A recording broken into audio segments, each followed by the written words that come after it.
ನಮ್ಮ ರೈತ ಮಾಡಿರ್ತಕ್ಕಂಥ ಸಾಧನೆಯನ್ನು 80 ವಿದ್ಯಾರ್ಥಿಗಳಿಗೆ ನಮ್ಮ ಕ್ಷೇತ್ರವನ್ನು ಸರ್ವೆ ಮಾಡಕ್ಕೆ ಅವರಿಗೆ ಖುಷಿ ಅನುಭವ.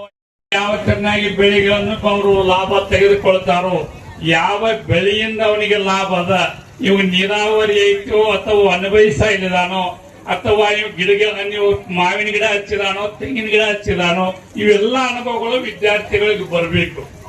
ಈ ಉದ್ದೇಶದಿಂದ ಬಾಗಲಕೋಟೆಯ ತೋಟಗಾರಿಕೆ ಇಲಾಖೆಯಿಂದ ಈ ವಿದ್ಯಾರ್ಥಿಗಳ 3 ತಿಂಗಳ ಪರ್ಯಂತರವಾಗಿ ಹುಡುಗರನ್ನು ನಮ್ಮ ಜಿಲ್ಲೆಯೊಳಗೆ ಅವರೆಲ್ಲರೂ ಸುತ್ತಾಡಿಸಿ ಆ ಹುಡುಗರಿಗೆ ಅನುಭವ ತರತಕ್ಕಂಥ ಕೆಲಸ ತೋಟಗಾರಿಕೆ ವಿಜ್ಞಾನ ವಿಶ್ವವಿದ್ಯಾಲಯ ಹಮ್ಮಿಕೊಂಡಿರ್ತಕ್ಕಂಥದ್ದು ಬಹಳ ಪ್ರಸ್ತುತವಾಗಿರ್ತಕ್ಕಂಥವು.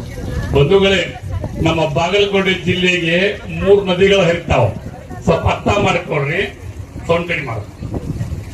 3 ನದಿಗಳು ಹರಿತಾವ ನಮ್ಮಲ್ಲಿ. ಕೃಷ್ಣ ಹರಿತಾಳೆ, ಹೌದಲ್ರಿ? ಮಲಪ್ರಭ ಹರಿತಾಳೆ, ಘಟಪ್ರಭ ಹರಿಯುತ್ತ. ಇವು 3 ನದಿಗಳು ಬಂದು ಎಲ್ಲಿ ಸೇರ್ತಾವ್ರಿ? ಕುಡಲ ಸಂಗಮಕ್ಕೆ ಸೇರ್ತಾವಿಲ್ರಿ? ಆಲಮಟ್ಟಿ ನೀರು ಹೋಗಿ ಸಂಗಮಕ್ಕೆ ಸೇರ್ತದ. ಮತ್ತೆ ಮುಂದೆ ಹೋಗ್ತದೆ, ಹೊಡೆದೊಡ್ದು ಹೋಗೋದು ಬಿಟ್ಟು ಡಿವೈಡ್ ಆಗೋದು ಬೇಕಾಗಿಲ್ಲ. ಈ 3 ನದಿಗಳ ಮಧ್ಯದಲ್ಲಿಗೆ ನಮ್ಮ ಬಾಗಲಕೋಟೆ ಜಿಲ್ಲೆ ಅದ. ನಮಗೇನು ಕೊರತೆ ಐತಿ ನೀವು ರೈತರು ಹೇಳ್ರಿ. ಬಹುಶಃ ಈ ವರ್ಷ 2025-26ನೇ ಸಾಲಿನೊಳಗೆ ಒಂದಿಷ್ಟು ಮಳೆ ಆಗ್ಲಿಲ್ಲ ತಿಳ್ಕೊಂಡು ನಮ್ಮ ತಾಲೂಕಿನವ್ರು ಮಾತ್ರ ನಾವು ಹೊಲಪ್ತೀವಿ. ಇವತ್ತು ಇನ್ನುಳಿದ ತಾಲೂಕಿನವ್ರಿಗೆ ಮಳೆ ಆಗ್ಯದ. ನಮ್ಮ ತಾಲೂಕಿಗಿದ್ದ ಶ್ರೀಮಂತಿ ಅಥವಾ ನಮ್ಮ ಜಿಲ್ಲೆಗಿದ್ದ ಶ್ರೀಮಂತಿಗೆ ಯಾವ ಜಿಲ್ಲೆಗೆ ಇಲ್ಲ. ಬಹಳ ಗಮನಿಸ್ಬೇಕು ನಾವು ರೈತರು. ನಾವು ಕಬ್ಬು ಬೆಳಿತೇವೆ, ಮಾವು ಬೆಳಿತೇವೆ, ದಾಳಂಬರಿ ಬೆಳಿತೇವೆ, ಅರಿಶಿನ ಬೆಳಿತೇವೆ, ಪಪ್ಪಾಯಿ ಬೆಳಿತೇವೆ, ಇನ್ನಿದ್ರ ಎಲ್ಲ ಕಾಯಿಪಲ್ಯ ದಿನಸುಗಳನ್ನು ಬೆಳಿತೇವೆ. ಇದ್ರ ಜೊತೆ ಒಳಗ ನಮ್ಮ ರೈತ ಶ್ರಮ ಪಡೋದು ನೋಡಿದ್ರ ಬಹಳಷ್ಟು ದೊಡ್ಡದ. ಆದ್ರೆ ನಮ್ಮ ರೈತ ಸುಖವಾಗಿರುವುದು ಬಹಳ ಜನ ಅದಾರ. 175% ನಮ್ಮ ರೈತರು ಇವತ್ತು ರಿಕಾಮಿಗಳಾಗಿದ್ದಾರೆ. ಯಾಕೆ ನಿಮ್ಗೆ ವಿಷಾದನೆಯ ಮಾತು ಹೇಳಕತ್ತೀನಿ ಅಂದ್ರ, ಕಬ್ಬುಗಳು ಹೆಚ್ಚಾಗೋದ್ರಿಂದ ಕಟ್ಟಿ ಕೂತವನ್ನು ನಮ್ಮ ರೈತರು ಕೆಡಾಕತ್ತಿದ್ದಾರೆ. ಇದು ವಿಷಾದನೆ. ಇವತ್ತು ಈ ಯಂತ್ರೋಪಕರಣಗಳ ಮುಖಾಂತರವಾಗಿ ನಾವು ಶ್ರೀಮಂತಿಗೆ ಹೆಚ್ಚದ ನಮಗೆ, ಅದರ ದುಡಿಮೆಯ ಮುಖಾಂತರವಾಗಿ ನಾವು ಬಡವರಾಗತ್ತಿದ್ದೇವೆ. ಒಂದಿಷ್ಟು ವರ್ಷಗಳ ಹಿಂದ, ಈ ಒಂದು 50 ವರ್ಷಗಳಿಂದ 1985ನೇ ಇಸ್ವಿಯಿಂದ ಹಿಡ್ಕೊಂಡು ನೀವು ಹಿಂದೆ ಹೋಗ್ರಿ, ಅವಾಗ ಸೌಲಭ್ಯಗಳು ನಮಗೆ ಕಡಿಮೆ ಇದ್ದು. ಒಂದಿಷ್ಟು ರುಂಬಾಲ ಜನಗಳನ್ನ ಕೇಳ್ರಿ, ಅವ್ರು ಹೇಳ್ತಾರೆ ರೈತರಿಗೆ ಹೇಗಿತ್ತು ಅಂತ ತಿಳ್ಕೊಂಡು. ಬೆಳಗಿನ 4 ಗಂಟೆಗೆ ಅವ್ರು ರೈತರಿಗೆ ಶುರು ಮಾಡಿದ್ರು ಅಂದ್ರ 10:30 ರೈತರಿಗೆ ಮಾಡಿ ಬಂದು ಸುಖದಿಂದ ಇದ್ರು. ಇವತ್ತು ನಾವು ರೈತರಿಗೆ ನೀರು ಎಲ್ಲಿ ಹೋಗ್ತೈತಿಪ್ಪ ನಿಮ್ಮ ಹೊಲದಾಗಿನ ನೀರು ಅಂದ್ರೆ ಮೋಟರ್ ಚಲೋ ಮಾಡಿಬಿಟ್ಟಿರ್ತಕ್ಕಂಥ ರೈತ ಈ ದಂಡಿನ ನೀರು ಆ ದಂಡಿಗೆ ಹೋಗಿ ಮುಟ್ಟಿನ ಸಮೇತವಾಗಿ ನೋಡುವುದಿಲ್ಲ. ಕರೆಂಟ್ ಬಂದಾಗ ಮರಳಿ ಹೋಗಿ ಕಾಲಿ ಬಿತ್ತಿರ್ತಾನೆ ಅವನು. ಅದನ್ನ ತಿರುಗಿ ಮತ್ತೊಂದು ಖರ್ಚು ಬರ್ತಾನು. ನಮ್ಮ ರೈತೈಕಿ ಒಳಗ ರೊಕ್ಕ ಹೆಚ್ಚದ, ಶ್ರೀಮಂತಿಗೆ ಹೆಚ್ಚದ, ಬಡತನ ನಮಗಿಲ್ಲ. ಆದ್ರೆ ದುಡಿಯುವವರ ಸಂಖ್ಯೆ ಕಡಿಮೆ ಆಗಾಕತ್ತದ. ದುಡಿಯುವವರ ಸಂಖ್ಯೆ ಯಾಕೆ ಕಡಿಮೆ ಆಗಾಕತ್ತೈತಿ ಅಂದ್ರ ಯಂತ್ರೋಪಗಳ ಮುಖಾಂತರವಾಗಿ ಇವತ್ತಂತ್ರ ಇವೆಲ್ಲವೂ ಕೂಡ ಇದ್ರ ಮುಖಾಂತರವಾಗಿ ನಾವು ರೈತರು ಹಿಂದುಳಿಯಾಕತ್ತೇವೆ. ಬಂಧುಗಳೇ, ನಾವು ಹಿಂದುಳಿಬಾರದು. ಯಾಕೆ ಈ ಮಾತು ನಿಮಗೆ ಈ ಮಾತನ್ನು ನಾವು ಹೇಳಬೇಕಾಗಿತ್ತು ಅಂದ್ರೆ, ನಮ್ಮ ದೇಶ ಬದುಕಿದ್ದೇ ರೈತರಿಂದ ಹೊರತು ಇನ್ನೊಂದರಿಂದ ಅಲ್ಲ. ರಿಸರ್ವ್ ಬ್ಯಾಂಕ್ ನಮ್ಗೆ ಹಣ ಕೊಡುತ್ತೆ ಅಂದ್ರೆ ಹಣ ತಿನ್ನಕ್ಕಾಗತ್ತೇನು? ಸಕ್ರೆ ಫ್ಯಾಕ್ಟ್ರಿ ಮಾಲಕ್ ಸಕ್ರೆ ತೆಗಿತಾನಂದ್ರೆ ಅವ ಸಕ್ರೆ ಕೊಟ್ಟದ್ ನಾವು ಎಷ್ಟು ದಿವಸ ತಿನ್ಬಹುದು? ಸಕ್ರೆ ಮಾಲಕಗಾನೆ ಅವನಿಗೆ BP ಶುಗರ್ ಆಗಿದ್ರೆ ಸಕ್ರೆ ತಿಂತಾನೇನು? ತಿನ್ನಲ್ಲ. ನೀನು ಬೆವರು ಸುಡಿಸಿ ನೀ ದುಡಿದಿ ಅಂದ್ರ, ನಿನ್ನ ಬೆವರು ಹೋಗಿ ಭೂಮಿಗೆ ಬಿತ್ತು ಅಂದ್ರ ನಿನಗೆ ಶುಗರು ಇಲ್ಲ, ನಿನಗೆ BPನೂ ಇಲ್ಲ, ಯಾವುದೇ ರೋಗ ಬರುವುದಿಲ್ಲ. ಅದಕ್ಕೆ ನಮ್ಮ ದೇಶದೊಳಗ ಶ್ರೇಷ್ಠ ಯಾರು ಅಂತ ಕರೆದ್ರ ರೈತ ಅಂತ ಮಾತ್ರ. ಆಗಿನ ಕಾಲದೊಳಗೆ ಗಾಂಧೀಜಿ ಅವರೇ ನಾವು ಭಾರತದ ಬೆನ್ನೆಲುಬೇ ರೈತ ಅಂತ ಹೇಳಿದ್ರ ಆ ಮಾತು. ಬಹಳ ಪ್ರಸ್ತುತ ದಿನಮಾನದೊಳಗೆ ನಾವು ಇತ್ತು ಬೆಳವಣಿಗೆ ಆಗಬೇಕಾಗಿತ್ತು ಅಂದ್ರೆ ಸರ್ಕಾರದಿಂದ ಸಾಕಷ್ಟು ಸೌಲಭ್ಯಗಳದಾವ ಎನ್ನುವ ಮಾತನ್ನು ಇದೀಗ ತಾನೇ ಶಾಸಕರು ಬಹಳ ಚಲೋ ಮಾತನಾಡಿ ಹೋಗಿದ್ದಾರೆ. ಬಂಧುಗಳೇ, ತೋಟಗಾರಿಕೆ ಇಲಾಖೆಯವರು ನಿಮ್ಗೆ ಏನು ಸೌಲಭ್ಯ ಕೊಡಬೇಕಾಗಿತ್ತು, ಗಿಡಗಂಟಿಗಳನ್ನು ಇವತ್ತು ಸೌಲಭ್ಯ ಕೊಟ್ಟಿದ್ದಾರೆ. ಮಾವಿನ ಗಿಡ ಕೊಡ್ತಾರೆ, ಮತ್ತೆ ಇನ್ನಿತರ ಎಲ್ಲ ಗಿಡಗಳನ್ನು ನಮಗೆ ಸೌಲಭ್ಯಗಳು ಕೊಟ್ಟಿದ್ದಾರೆ. ಮೊನ್ನೆ ತಾನೇ ನಾನು ರವಿವಾರ ದಿವಸ ಬಾಗಲಕೋಟೆ ತೋಟಗಾರಿಕೆ ಇಲಾಖೆಯವರು ಮಾವು ಮೇಳ ಮಾಡಿದ್ರು. ನೋಡ್ಬೇಕು ರೈತರು, ನಾವು ಎಲ್ಲಿದ್ರು ಹೋಗಿ ನೋಡಿ ಬರ್ಬೇಕಂತ ನಾವು ನಮ್ಮ ಪಾಟೀಲ್ ಸರ್ ಇನ್ನೊಬ್ರು ಸರ್ ಬಂದು ನನಗೆ ಹೇಳಿದ್ರು ಈ ಕಾರ್ಯಕ್ರಮಕ್ಕೆ ನನಗೆ ಇನ್ವೈಟ್ ಮಾಡೋ ಮುಂದ ಅದರ ರವಿವಾರ ದಿವಸ ಬಂದು ನೋಡಿ ಹೋಗ್ರಿ ಮಾವ ಮೇಳು ಅಂದ್ರ ನನಗೆ ಎಷ್ಟು ಚಲೋ ಅದಾವು ಅಂದ್ರ ಬಹುಶಃ ನಮಗೆ ಎಣಿಕೆಗೆ ಸಿಗಲಾರಷ್ಟು ಮಾವಿನ ಹಣ್ಣುಗಳನ್ನು ಅಲ್ಲೆಲ್ಲ ಪ್ರದರ್ಶನಕ್ಕೆ ಇಟ್ಟಿದ್ರು. ಹೋಗಿದ್ದೆ ನಾನು ಅಡ್ಡಾಡಿ ನೋಡಿ ಬಂದೆ. ಒಂದು ಮಾವಿನ ಹಣ್ಣು ಎದ್ದು ಹೊಡೆದೈತಿ ಅಂದ್ರ 1.5 kg ಅದ. ನಿಮ್ಮಲ್ಲಿ ಯಾರು ಬೆಳೆದಾವಂದ್ರಿ? ಅಲ್ಲ ಬೆಳೆದಾವನ್ರಿ, ಯಾರು ಹೇಳಿರ್ಬೇಕಾರ. ಒಂದು ಬದನೆಕಾಯಿ ಹೊತ್ತಾಟಗಳನ್ನ 1 kg 1.5 kg ಮಾಡ್ತೀರಿ ನೀವು ಎಣ್ಣೆ ಹೊಡೆದ. ಮಾವಿನ ಹಣ್ಣು 1.5 kg ಅಷ್ಟು ಬೆಳಿತೈತಿ ಅಂದ್ರ ಭಗವಂತ ಕೊಟ್ಟಿರ್ತಕ್ಕಂಥ ನಿಸರ್ಗ ಸೃಷ್ಟಿ ಹೆಚ್ಚು ಇರಬೇಕು ಅನಿಸ್ತ ನನಗ. ಆಶ್ಚರ್ಯ ಹಣ್ಣು ನೋಡ್ಕೊಂಡು ತಂದಿದಾರ ಇಲ್ಲಿ ಅವ್ರ ಪ್ರದರ್ಶನಕ್ಕೆ ಮಾತ್ರ ಅದನ್ನ. ಯಾಕೆ ಈ ಮಾತು ಹೇಳ್ತೀನಿ ಅಂದ್ರೆ ನಿಸರ್ಗ ಕೊಟ್ಟಿರ್ತಕ್ಕಂಥ ಕೊಡುಗೆ ಬಹಳಷ್ಟು ದೊಡ್ಡದ ನಮಗ. ನಾವು ಎಣ್ಣೆ ಹೊಡೆದು ಬೆಳೆಗಳನ್ನ ತಕ್ಕೊಂಡು ನಾವು ಶ್ರೀಮಂತರಾಗೋದು ಬಹಳ ಮುಖ್ಯ ಅಲ್ಲ, ನಮ್ಮ ಪ್ರಯತ್ನಗಳ ಮುಖಾಂತರವಾಗಿ ಅವರು ಸಂರಕ್ಷಣೆ ಮಾಡೋದು ಬಹಳ ಮುಖ್ಯ ಅದ. ನಾವು ಏನು ಹಾಕಬೇಕಾಗಿಲ್ಲ, ಬಹಳಷ್ಟು ರಾಸಾಯನಿಕ ವಸ್ತುಗಳು ಬಂದಾವ ತಿಳ್ಕೊಂಡು ನಾ ಶ್ರೀಮಂತ ಆಗಬೇಕು ಅಂತ ತಿಳ್ಕೊಂಡು ಔಷಧಿಗಳನ್ನು ಹೊಡಿಬೇಡ್ರಿ. ನಾವು ವಿಷ ಉಂಡು ನಾವು ಬೇಗ ಸತ್ತ ಬಳಿಕ ನಮ್ಮ ನೆಕ್ಸ್ಟ್ ಬರ್ತಕ್ಕಂಥ ಜನರೇಷನ್ ಸಹಿತವಾಗಿ ವಿಷ ಉಳಿಸಿ ಹೋಗ್ತಕ್ಕಂಥ ಒಂದು ಕೆಲಸ ನಾವು ಮಾಡ್ತೀವಿ. ಅದಕ್ಕೋಸ್ಕರವಾಗಿ ವಿಷವಾಗಿರ್ತಕ್ಕಂಥ ವಸ್ತುಗಳನ್ನ ಬಳಸಬೇಡ್ರಿ, ವಿಷಕಾರಿ ಆಹಾರಗಳನ್ನು ಸೇವಿಸಬೇಡ್ರಿ. ಯಾಕೆ ಈ ಮಾತು ಒತ್ತಾಯ ಮಾಡಕತ್ತೀವಿ ಅಂದ್ರ ಒಂದಿಷ್ಟು 60-70 ವರ್ಷಗಳ 100 ವರ್ಷಗಳ ಕೂಡ ಬದುಕಿದಂತದ್ದು ನಾನು ಮುಂದಿದ್ದಾರೆ.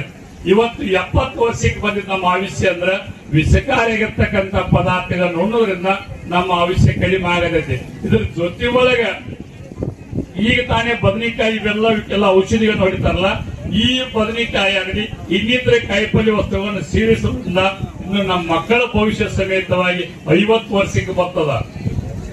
ಯಾಕಂದ್ರೆ ಆಯುಷ್ಯ ನಾವು ಕಳ್ಕೋಬೇಕ್ರಿ. ನಿಸರ್ಗದೊಳಗ ನೈಸರ್ಗಿಕವಾಗಿರ್ತಕ್ಕಂಥ ನಾವು ಬೆಳೆಗಳನ್ನ ಬೆಳೆದಿವಂದ್ರ ನಮಗ ಆಯುಷ್ಯ ಹೆಚ್ಚದ. ಇಲ್ಲಿ ಆಗಿರ್ತಕ್ಕಂಥ ಒಂದು ಮುದೋಳದಾಗ ಒಂದು ವಾತ್ಸಲ್ಯ ಧಾಮ ಅದ. ನಿಮ್ಗೊಂದು ಉದಾಹರಣೆ ಕೊಡ್ತೀರಿ. ವಾತ್ಸಲ್ಯ ಧಾಮ ಅಂತ ಮುದೋಳದಾಗ ಅದ. ಆ ವಾತ್ಸಲ್ಯ ಧಾಮದೊಳಗ ಬಹುಶಃ ನೀವು ಒಂದಿಷ್ಟು ಜನಗಳನ್ನು ಸಂಪರ್ಕಿತಾರೋ ಹೋಗಿ ನೋಡ್ಕೊಂಡ್ ಬರ್ರಿ. ಅಲ್ಲಿ ಅವ್ರ ಕ್ಷೇತ್ರದೊಳಗ ಏನು ಬೆಳೀತಾರೋ ಅಷ್ಟೇ ಉಳ್ತಾರೋ. ಬೇರೆ ಕ್ಷೇತ್ರದಿಂದ ಹೋಗಿ ಏನು ತರೋದಿಲ್ಲ, ಒಂದ್ ಎಣ್ಣೆ ತರೋದಿಲ್ಲ, ಉಡಾಕ್ ಬಡ್ಡಿ ತರೋದಿಲ್ಲ, ಒಂದ್ ಕಾಲ ಕಡಿ ತರೋದಿಲ್ಲ, ಏನೂ ತರೋದಿಲ್ಲ. ಆ ವಾತ್ಸಲ್ಯ ಧಾಮದೊಳಗೆ ಅವರು ಏನು ಬೆಳೆದ್ರೆ ಅಷ್ಟೇ ಉಣಬೇಕು, ಅಷ್ಟೇ ಇರಬೇಕು. ನೋಡ್ರಿ ಎಷ್ಟು ಕಠೋರತನ ಇರುತ್ತೆ ಮನುಷ್ಯನಿಗೆ, ಹಠವಾದಿತನ ಎತ್ತಿರುತ್ತೆ. ನೋಡ್ರಿ ನಾ ಹೀಗೆ ಇರಬೇಕು, ನಮ್ಮ ದೇಶ ಹೀಗೆ ಉಳಿಬೇಕು. ಹಿಂದೆ ತಾನೇ ಅವರು ಸರ್ಕಾರದವರು ಕರ್ನಾಟಕ ಯೂನಿವರ್ಸಿಟಿ ಅವ್ರಿಗೆ ಡಾಕ್ಟರೇಟ್ ಅನೌನ್ಸ್ ಮಾಡಿದ್ರು. ಡಾಕ್ಟರೇಟ್ ತಗೊಳ್ಳಿಲ್ಲ ಅವಾಗ ಅವರಿಗೆ. ನೋಡ್ರಿ ಎತ್ತ ಅವರು ಛಲದಿಂದ ನಮ್ಮ ಎಲ್ಲವೂ ಕೂಡ ಬದುಕಬೇಕು ಅನ್ನೋದನ್ನು ತೋರಿಸ್ಕೊಡ್ತಾರಂದ್ರೆ ವಾತ್ಸಲ್ಯ ಧಾಮ ಇವತ್ತು ನಮಗೆ ನಿದರ್ಶನ ಆಗಿರ್ತಕ್ಕಂಥ ಒಂದು ಆಶ್ರಮ. ಯಾಕೆ ನಿಮ್ಮ ರೈತರಿಗೆ ನಾವ್ ಹೇಳ್ತೀವಂದ್ರೆ ಯಾರು ಸಹಿತವಾಗಿ ನಾನು 150 ಟನ್ ಕಬ್ಬು ಬೆಳೆದೆ ಅಂದ್ರೆ ನಾನು ಶ್ರೀಮಂತ ಆಗೋದು ದೊಡ್ಡದಲ್ಲ. 100 ಟನ್ ಕಬ್ಬು ಬೆಳೆದೆ ಅಂದ್ರೆ ನಾನು ಶ್ರೀಮಂತ ಆಗೋದು ದೊಡ್ಡದಲ್ಲ. ಇದ್ರ ಜೊತೆ ಒಳಗೆ ನೀವು ಎಷ್ಟು ಶ್ರೀಮಂತರಾದ್ರೂ ಪರವಾಗಿಲ್ಲ, ಭೂಮಿಯನ್ನು ಬಂಜಿ ಮಾಡಿ ಹೋಗ್ತೀರಿ. ಇದು ಬಹಳ ಮುಖ್ಯ ಅದ. ಭೂಮಿ ಕೊಂದು ಬಿಟ್ಟಿವ ಅಂದ್ರ ನಮ್ಮ ಹೆತ್ತಿರ್ತಕ್ಕಂಥ ತಾಯಿ ನಾವೇ ಕೊಂದು 1.5 kg ಐತೆ ಅದು ಹಣ್ಣು. ಅದು ಹಣ್ಣು ಎಷ್ಟು ನೋಡಿದೆ ನಾನು. ಸಣ್ಣ ಹುಡುಗರು ಕೈ ಹಾಕೊಟ್ರೆ ಹಣ್ಣು ಉಗಿತಾವ ಹುಡುಗರು. ಸಣ್ಣ ಮಿಡಿಗಾಯಿ ಹಿಡಿಕ ಒಂದಿಷ್ಟು ದೊಡ್ಡ ಹಣ್ಣು ನಿಸರ್ಗ ನಮಗ್ ಕೊಡುತ್ತೆ ಅಂದ್ರೆ ನಾವು ನಿಸರ್ಗಕ್ಕೆ ಏನ್ ಕೊಡ್ತೀವ್ರಿ? ಇಲ್ಲೇ ಏನ್ರಿ ಒಬ್ಬರ ಜನ ನಮ್ಮ ರೈತರು ಹೇಳ್ಕೋರಿ, ನಾವು ನಿಸರ್ಗಕ್ಕೆ ಏನ್ ಕೊಟ್ಟೋಕ್ಯೋ? ಏನು ಕೊಟ್ಟೋಗಲ್ಲ, ವಿಷ ಕೊಟ್ಟೋಕೆ ಹೊರತು ನಾವು ಸಾವಯವನ ಕೊಟ್ಟಾಗಲ್ಲ. ದನಗಳ ಕಟ್ರಿ ಮನೆ ಮುಂದ, ಎಮ್ಮಗಳ ಕಟ್ರಿ, ಆಕಳುಗಳ ಕಟ್ಕೊಡ್ರಿ, ಹೋರಿಗಳ ಕಟ್ಕೊಡ್ರಿ. ಕಟ್ಕೊಂಡು ನೀವು ಒಂದಿಷ್ಟು ಗೊಬ್ಬರ ಹೋದ್ ನಿಮ್ ಹೊಲಕ್ಕೆ ಹಾಕಿದ್ರಿ ಅಂದ್ರ ನಿಮ್ಮ ಆಯುಷ್ಯ ಚೆನ್ನಾಗಿರುತ್ತೆ. ಇದೇಗ ತಾನೇ ಇಲ್ಲೊಂದು ಅಗಸಿ ಬೀಜ ಮಾರಾಕತ್ತ ನೋಡಿದೆ ನಾನು. ಅಗಸಿ ಬೀಜ ಆಯುಷ್ಯ ಎಷ್ಟು ಕಡಿಮೆ ಆಗತ್ತೆ ಅಂತ ಒಂದು ಕಂಪನಿ ಅವ್ರು ನಮ್ಮ ತೆಗ್ ಬಂದಿದ್ರು. ಆ ಕಂಪನಿ ಔಷಧಿ ನೋಡ್ಕೊಂಡು ಒಂದು ಅಗಸಿ ಬೀಜ ನೋಡಿದ್ವಿ. ಈಗ ಬಂದ ನೆನಪಿಗೆ ಬರ್ತದ.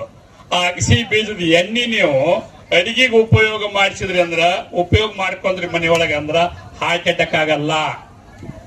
ಇದು ಯಾಕೆ ನಿಮ್ಗೆ ಹೇಳಕ್ ನೆನಪಿಸ್ಕೊಡ್ತದೆ ಜನರಿಗೆ ಅಂದ್ರೆ ಅಗಸಿ ಇವತ್ತು ಕಡಿಮೆ ಆಗತ್ತದ.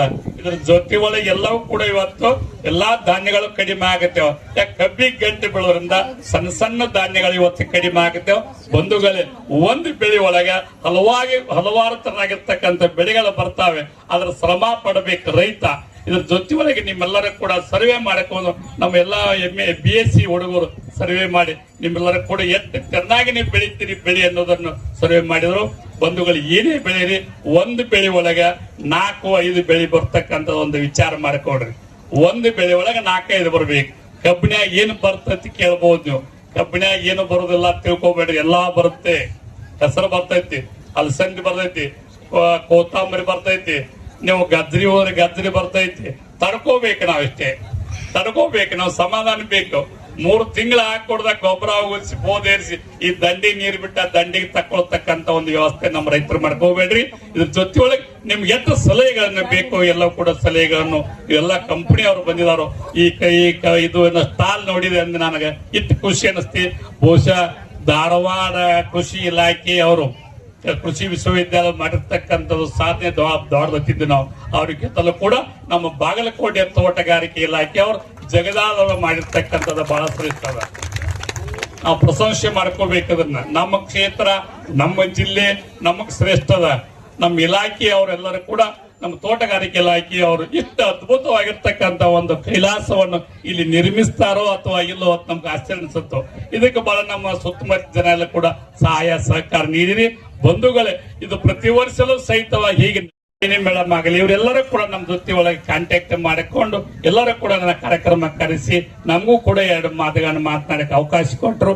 ನಮ್ಮ ತೋಟಗಾರಿಕೆ ಇಲಾಖೆಯ ಪ್ರಾಧ್ಯಾಪಕರಾಗಿರ್ತಕ್ಕಂಥ ಪ್ರಿನ್ಸಿಪಾಲ್ ಒಳಗೊಂಡು ಸರ್ವರಿಗೂ ಕೂಡ ಮತ್ತೊಮ್ಮೆ ಅರ್ಥಗಳನ್ನು ಹೇಳಿ BSc ಈ ಅಗ್ರಿ ಹುಡುಗರನ್ನು ತಮ್ಮ ಉನ್ನತ ಮಟ್ಟವಾಗಿರ್ತಕ್ಕಂಥ ಮುಂದಿನ MSc ಆಗಲಿ ಹೋಗ್ತಕ್ಕಂಥ ಶಕ್ತಿ ಭಗವಂತ ಅವರಿಗೂ ಕೂಡ ನೀಡಲಿ. ನಮ್ಮೆಲ್ಲರ ಸಹಾಯ ಸಹಕಾರ ವಿದ್ಯಾರ್ಥಿಗಳ ಜೊತೆಯೊಳಗಿರಲಿ. ನಮ್ಮ ಮಾತನ್ನು ವೇದಿಕೆ ಮುಖಾಂತರವಾಗಿ ಹೇಳುವುದರೊಂದಿಗೆ 2 ಮಾತುಗಳನ್ನು ಮುಗಿಸ್ತಾ ಇದ್ದೇನೆ.